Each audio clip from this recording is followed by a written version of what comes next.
Something I don't think we talk about enough is how exhausting it is to constantly make decisions all day, every day. It's estimated that we make around 35,000 decisions every day, such as what to do, what to say, what to wear, what to eat, which route to take home, how to handle any given situation in front of us. And that's just a normal day. For healthcare professionals, this can be overwhelming because our decisions don't just impact us, they impact our patients. We have busy jobs. We have decision after decision thrown at us all day long, often without much in the way of breaks. And by the time we come home from work, the thought of making any more decisions feels exhausting. We just want to collapse in a heap. This is decision fatigue. When your brain becomes tired from making so many decisions, it finds it hard to process anymore, even if they're simple and inconsequential. I know I've had this, especially after a set of nights when I'm exhausted or when I've been really busy through the week and I'm looking forward to my days off at the weekend. The weekend finally comes around. I have so many things that I want to do and so many things that I need to do, and I just can't seem to make a decision about what to do first, and I feel stuck and frozen. This is decision fatigue. So what typically happens when you're in a state of decision fatigue is that you feel uncomfortable, and our brains do not like discomfort. Our brains will try and find shortcuts to get us out of that discomfort. So here are the 4 main shortcuts that our brains take, and they're not that helpful. Number 1 is procrastination. We put things off. We say, I'll deal with it later. Number 2 is impulsivity, reckless decision making without thinking things through properly. Number 3 is avoidance. I'm just going to not do it. I'm going to bury my head in the sand. And number 4 is indecision. I feel stuck. I don't know what to do.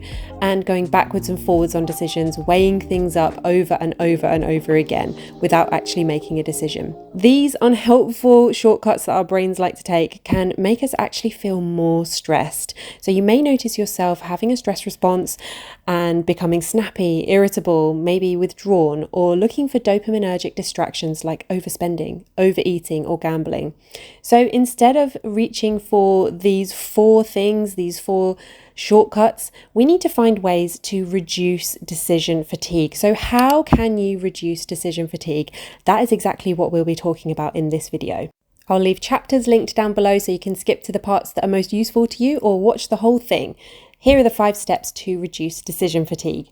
Number 1, streamline your decisions. Decide in advance what's actually a priority. Know your goals and what's important to you. Sometimes when we're super busy, we end up spreading ourselves too thinly and neglecting the most important things to us. I know I've been guilty of this in the past. You've probably heard the phrase, if everything's a priority, then nothing's a priority. I would suggest having 3 to 5 main goals that you're working towards and let everything else go.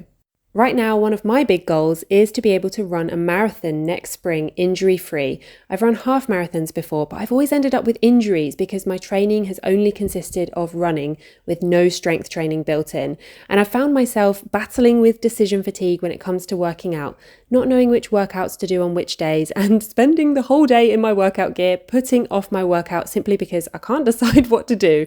I don't know if you can relate to that. And that's where it's really useful to have routines and accountability built into your schedule so that you've made the decision in advance to prioritize your fitness, and then you don't have to think about it. You just follow the routine. I'd like to thank the sponsor of today's video, Trainwell, formerly known as Copilot, for helping me with this.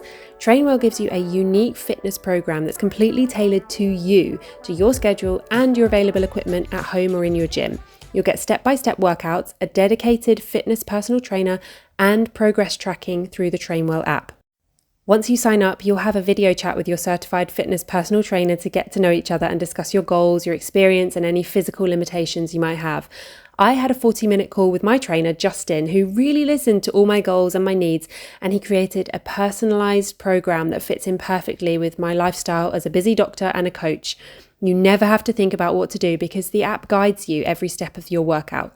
I explained to Justin about how I've previously run half marathons and had injuries, and he created a plan for me that includes strength training that specifically focuses on helping me to prevent running injuries. Everything's planned by your personal trainer who gives you support, encouragement and feedback on your form along the way, all for a fraction of the cost of in-person training. As you complete your workouts, your personal trainer will adapt your plan to push you forward towards your goals. And if you have a question, your personal trainer is just a text away. My trainer, Justin, has been so encouraging while I've been using the app. He reviews my workouts and sends little motivational messages each day, which I love. I've incorporated some new exercises that have helped me improve my running form and I feel so good.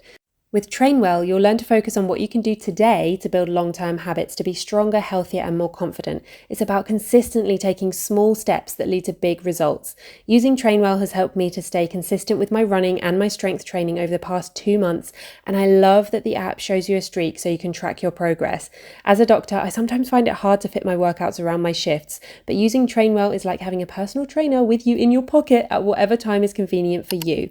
Using Trainwell is an amazing way to reduce your decision fatigue by making the decision once that you're going to prioritize your fitness goals and then letting your online personal trainer set the workouts for you so you don't have to make those decisions yourself every day. Click my Trainwell link in the description or go to trytrainwell.net/Dr. Sarah to get 14 days free with your own personal trainer. Number 2, create routines. Routines are one of my favorite things and they absolutely help you to reduce decision fatigue. Create routines that incorporate habits from your big goals. So you decide in advance what your big goals are, your 3 to 5 big goals, and then you figure out the habits that will help you reach those goals. For example, meditation, working out, reading, studying.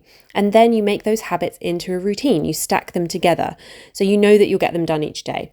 I'll link my morning routine video above as an example, but routines allow you to do things on autopilot. So you've made the decision in advance about what you want to do, and then all you have to do is just follow it. I personally like to write down the routines for myself in my notes app on my phone as a checklist, so I'm not having to hold all that information in my head. So some routines I have are a morning routine, a weekly reset routine, a monthly reset routine, and a cleaning routine. I've made a course about all the habits, routines, and systems that I've used in my life to go from overwhelmed to organized, so I'll link that down below. So have a think about how you can use routines to reduce decision fatigue in your life. Number 3, limit the number of decisions you actually have to make. For example, creating a capsule wardrobe or a uniform for yourself is a really nice way of reducing the decisions you have to make about clothing. You've decided in advance the color palette, you've decided in advance the things that go well with each other, so you're not having to make as many decisions about what you choose to wear. Or having a limited meal plan of foods. Say, for example, I have a list on my phone of the meals that we like to eat, and each week I just go through and select a few of those meals, so it's nice and easy. Another way that you can limit the number of decisions you actually have to make is to ask for help from others and then let go of that decision altogether. So, for example, if you ask your partner to make dinner, then totally let go of control of what dinner is. Let your partner have complete control of that decision. Another thing to do is to set boundaries for yourself so that the actual number of options for a decision are limited. For example, giving yourself theme nights for meals, like Monday could be Mexican night, Tuesday could be Italian night. And another way that you can create boundaries for yourself is creating a budget. Say, for example, you could set yourself a spending limit a month on socializing and eating out. And once you've hit that limit, you don't do any more socializing or eating out. So if you get asked by a friend or a colleague if you want to go for dinner and you've already reached that budget, then you know in advance that the answer is no, because you have set that boundary for yourself. So you don't have to make that decision. You've already made it for yourself. Number 4, make decisions in advance. So make decisions when you're not overwhelmed, so that when you're tired and busy, things can happen on autopilot and the important and big things don't get missed. Make important decisions in the morning. Make decisions for the week ahead in advance. For example, if you're burnt out, you might find that socializing has become really tiring for you, and you may decide that you only want to socialize once a month. So once you've made the decision for yourself in advance, if another social invitation comes up that month, you can say no without questioning yourself. You've already made the decision. And number 5, once you've made a decision, let it go. Trust yourself and stop second guessing. You've made a decision based on the right information at the time. Going back and over decisions just adds to your cognitive overload. So stick with your decision, trust yourself, and let it go. I hope you've enjoyed this video and I hope it's inspired you to reduce your own decision fatigue. Don't forget to click my Trainwell link in the description or go to trytrainwell.net/Dr. Sarah to get your 14-day free trial with your own personal trainer. If you've enjoyed this video, you might be thinking to yourself, yes, I want to add some more habits into my routine that make my life better and easier. So you're going to enjoy this video where I talk about 30 habits that have improved my life. Enjoy.